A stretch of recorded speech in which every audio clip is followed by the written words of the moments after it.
Halo semuanya, selamat datang di pembahasan kita kali ini. Pernah nggak sih ngerasa stuck banget gara-gara suatu kegagalan? Nah, kalau iya, kalian ada di tempat yang tepat. Hari ini kita bakal bedah tuntas rahasia ngubah kesalahan yang paling bikin sakit hati jadi sebuah sistem prinsip yang super aplikatif.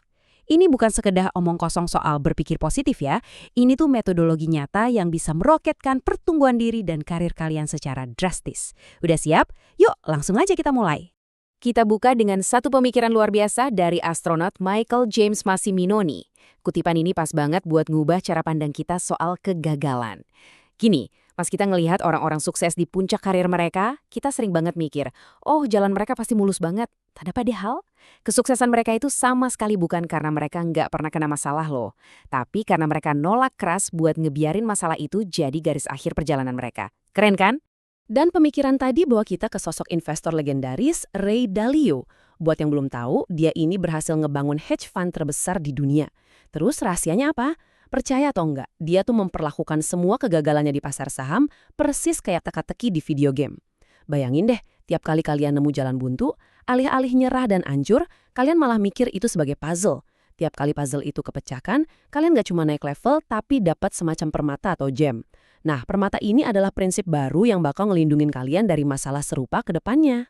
Oke, sekarang kita masuk ke yang namanya persamaan kemajuan, atau gimana caranya nemuin sisi positif dari rasa sakit.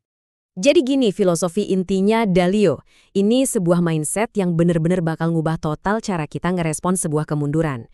Dia punya satu persamaan yang simple tapi ngena banget. Rasa sakit ditambah refleksi sama dengan kemajuan. Kalau kita sedikit ngotak-ngatik kamus, kita bakal sadar kalau rasa sakit itu sebenarnya bukan sesuatu yang harus dihindari. Rasa sakit itu justru bahan bakar. Masalahnya, kebanyakan orang cuma ngerasain sakitnya aja, terus buru-buru pengen move on dan lupain.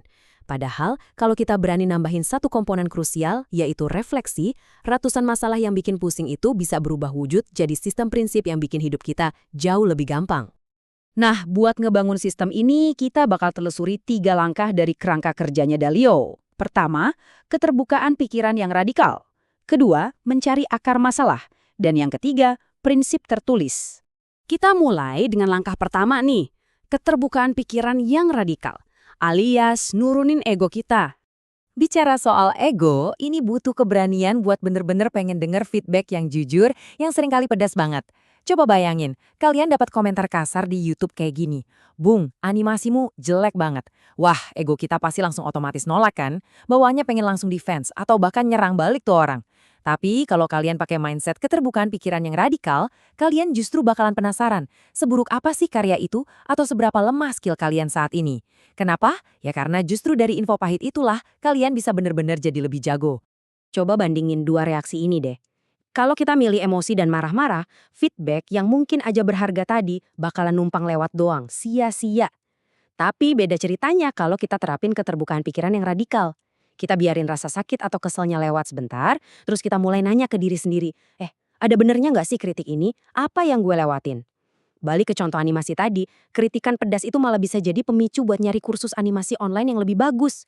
Ujung-ujungnya, orang yang ngasih komen jahat tadi tanpa dia sadari malah ngasih kita semacam kebaikan terselubung buat upgrade skill. Gila kan? Lanjut ke langkah kedua ya, yaitu mencari akar masalah dan berani menghadapi kelemahan pribadi kita. Nah, setelah ego kita beres, kita harus gali lebih dalam, lebih dari sekedar alasan klise. Coba lihat perbandingan soal datang telat ini. Ini jelas banget nunjukin bedanya, nyalahin kondisi sementara, dibanding ngakuin kalau kita emang punya kelemahan sistemik. Kalau kita sering telat, gampang banget kan bilang, aduh macet banget atau tadi ada telepon dadakan. Tapi jujur deh, kalau itu kejadiannya berulang-ulang, masalahnya bukan di jalannya. Akar masalah sebenarnya ya mungkin kita emang sering lupa waktu atau nggak jago ngatur jadwal perjalanan.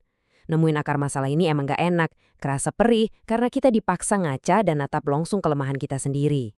Tapi serunya pas kalian udah ketemu nih akar masalahnya, misalnya, oh ternyata masalah gue di manajemen waktu. Kalian bisa langsung bikin sistem penjadwalan yang berprinsip, nggak ada lagi tebak-tebakan.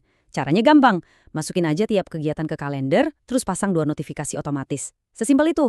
Sistem ini bakal langsung nekel kelemahan kalian dan ngejauhin kalian dari drama sakitnya datang telat di masa depan. Biar makin kebayang, kita pakai analogi ini ya. Ngadepin kelemahan tuh mirip kayak nemu pipa bocor di rumah. Kalian punya beberapa pilihan tindakan yang nunjukin pola pikir kalian. Kalian bisa aja taruh ember di bawahnya. Ini solusi sementara banget kan?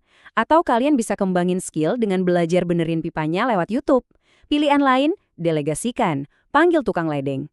Tapi yang agak tragis dan sering kejadian, banyak dari kita malah milih opsi keempat, ngejual rumahnya. Beneran loh, kita lari dari kelemahan kita, pindah ke hal lain, terus ujung-ujungnya nemu masalah yang sama lagi di tempat baru.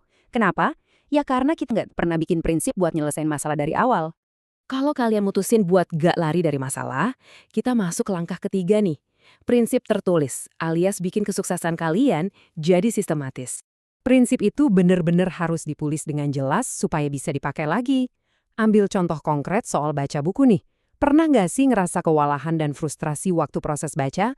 Lewat refleksi, ketahuan deh akar masalahnya. Sistem atau penandaan yang berantakan. Terus solusinya gimana? Kumpulin aja ide-ide terbaik dan dokumentasikan pakai sistem kode warna. Misalnya kuning khusus buat cerita, biru buat analogi, hijau buat data statistik, dan merah muda buat kutipan keren. Begitu ditulis dan dibikin spesifik, kekacauan tadi langsung berubah jadi proses yang super efisien. Ini bukan sekedar coretan acak ya. Kekuatan aslinya itu ada di sentralisasi. Coba deh kumpulin, kasih peringkat, cetak, dan secara rutin baca ulang prinsip-prinsip ini dari satu dokumen, misalnya di Google Doc gitu. Ini artinya kalian lagi secara sistematis ngebekalin diri sendiri. Makin banyak prinsip yang kalian catat, makin cepat kalian bisa bedah dan taklukin masalah-masalah baru yang muncul nanti. Dokumen ini bakalan benar-benar jadi cetak biru atau contekan sakti kalian buat ngambil keputusan yang jauh lebih mantap ke depannya. Dan sampailah kita di kesimpulan utama kita. Membuka jalan menuju tujuan yang jauh lebih besar. Dengan nerapin mindset Dalio ini, kalian ngeyakinin diri sendiri kalau rasa sakit dari kegagalan tuh nggak bakal bisa ngentiin langkah kalian. Buat nutup pembahasan kita hari ini, yuk ingat-ingat lagi metafora teka-teki video game di awal tadi. Kegagalan itu bukan jalan buntu guys. Itu cuma sinyal kalau udah waktunya buat kita duduk dan refleksi. Jadi saya mau nantang kalian semua nih, apa sih kegagalan terakhir yang kalian alamin? Dan kira-kira permata prinsip apa ya yang lagi ngumpet di baliknya, nunggu buat kalian temuin? Teruslah cari teka-tekinya, kumpulin terus permata prinsip kalian, dan lihat sendiri gimana jalan menuju tujuan-tujuan besar kalian bakalan makin terbuka lebar. Makasih banyak udah dengerin pembahasan ini, dan selamat berburu permata kalian.